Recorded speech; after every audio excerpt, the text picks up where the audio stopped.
Bonjour tout le monde, je m'appelle Johanna et je vous souhaite la bienvenue sur ma chaîne YouTube. Aujourd'hui, je vous présenterai une recette pour un plat typique polonais du dîner de réveillon du 24 décembre. La recette des ravioles farcis à la choucroute et au bolet. Les ingrédients sont 500 g de choucroute crue, 50 g de bolets séchés, 750 g de farine de blé, un jaune d'œuf, 2 tasses d'eau tiède. Nous commençons par faire tremper les bolets séchés dans de l'eau pendant 4 heures minimum, le mieux une nuit entière. Ensuite, nous les cuisons dans la même eau de trempage, brièvement, 5 minutes maximum. Et ensuite, on les égoutte sur la passoire. On peut garder l'eau de cuisson pour préparer une sauce. Et on exprime bien les champignons, car ils fonctionnent comme les éponges et ils ont absorbé l'eau. Donc on les exprime bien, on la laisse du côté et on passe à la choucroute. J'achète une choucroute en sachet. J'enlève l'excédent de jus. Ce jus est excellent pour la santé, il contient beaucoup de vitamine C, donc moi je les prends tout simplement à la place du jus d'orange.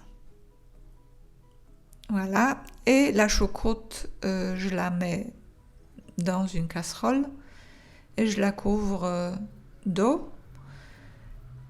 Je porte à l'ébullition. Encore une fois, on la cuit maximum 5 minutes pour enlever l'excédent de l'acide et pour la ramollir un peu. Ensuite, on procède comme avec les bolets, on l'exprime.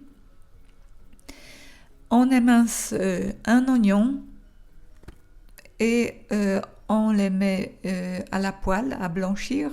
Et pendant ce temps, on émince les bolets et la choucroute, tout exprimé. Donc, on les coupe bien, on recoupe encore, et en coupant, on les mélange, et ensuite, on les rajoute à la poêle, à l'oignon. On les fait revenir tout ensemble, et on assaisonne avec du sel et du poivre. On mélange tout bien et on les laisse du côté refroidir. Cela va constituer notre farce. Et pendant ce temps-là, on passe à la pâte pour les ravioles. J'utilise 750 g de farine, un jaune d'œuf et 2 tasses d'eau tiède. Si à la fin nous n'utilisons pas toute la pâte, ce n'est pas grave. On peut la laisser au frigo pour le lendemain et faire des pâtes toutes simples pour les enfants. Donc moi je commence par mélanger tout dans un récipient, mais on peut le faire aussi directement sur une planche de bois. Donc d'abord on les mélange délicatement avec les doigts, ça colle aux doigts, c'est normal. Mais au fur et à mesure ça commence à être une pâte compacte et c'est un exercice, cela devient un exercice d'équilibre. Donc on regarde si le mélange est trop dur, on rajoute un peu d'eau. Si c'est trop humide, on rajoute un peu de farine. Mais tout l'exercice est bien physique.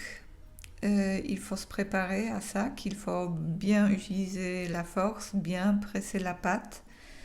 Et le but est l'obtention d'un mélange bien lisse, bien souple, élastique, et qui ne colle pas aux mains. ça ressemble un peu au toucher, ça ressemble un peu à la pâte à modeler. Donc voilà, je vais vous épargner tous les processus. Je vais couper la vidéo un peu au montage, mais préparez-vous à 10 à 15 minutes de travail. Et voici notre secret des familles. Ma grand-mère ne faisait pas comme tout le monde, elle n'aplanissait pas toute la pâte. Elle formait un rouleau, comme moi ici sur la vidéo, et ensuite elle les découpait en tranches de 1 cm, un demi-centimètre d'épaisseur à peu près. Et ensuite, elle en formait des cercles réguliers et les aplanissait en disque. Donc voici la méthode de ma grand-mère, bien pratique. Il faut juste se rappeler qu'il faut être bien régulier, couper toujours la même épaisseur à peu près, et ensuite aussi retravailler un peu les morceaux en leur donnant une belle forme ronde. Pendant que je travaille chaque disque, je l'aplanis, les restes de la pâte et les autres morceaux découpés, je les couvre d'un linge de lin pour que cela ne dessèche pas. Et voici la partie la plus délicate, la plus technique. On va farcir les ravioles. C'est très technique parce que cette farce est très particulière, elle n'est pas compacte. Donc moi ce que je fais c'est que je travaille avec les doigts d'une main. Je suis en train de coller les bords de la pâte pendant que l'autre main détient la farce. Il faut la pousser bien au fond. Les bords doivent rester bien propres pour permettre à la pâte de bien coller. S'il y a des morceaux de farce qui collent sur les bords, elles vont se défaire en cuisson. Donc c'est très important d'avoir les bords de la pâte bien propres et de bien coller les bords. Ici, je pousse encore la farce tout au bout et j'en rajoute encore, car tous les Polonais savent que les ravioles ne peuvent pas être trop maigres, ils ne peuvent pas être plats. Ils doivent avoir un beau galbe. Donc voilà, une fois qu'on a collé les bords de la pâte, on revient et on refait encore les tours. Voilà, le travail est fait. J'ai fait bouillir environ 3 litres d'eau et je mets les ravioles sur l'eau bouillante, dans l'eau bouillante, à cuire.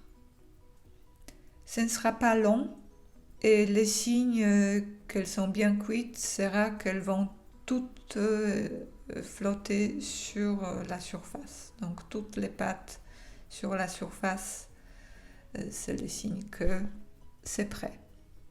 Peut-être 3 minutes, pas beaucoup. Dans une autre casserole, j'ai ma soupe de betterave polonaise, mais toute pure, sur les bouillons de légumes seulement, et pas sans morceaux de légumes, sans crème. C'est vraiment la soupe de jeûne, c'est vraiment la soupe du réveillon de Noël. Et la seule folie, c'est le beurre fondu à la poêle et l'oignon blanchi dans du beurre qu'on va mettre par-dessus les ravioles.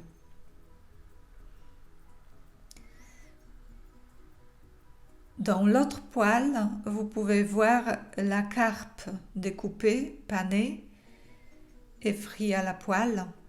C'est un autre plat du réveillon de Noël. que vous pourrez voir dans une vidéo suivante.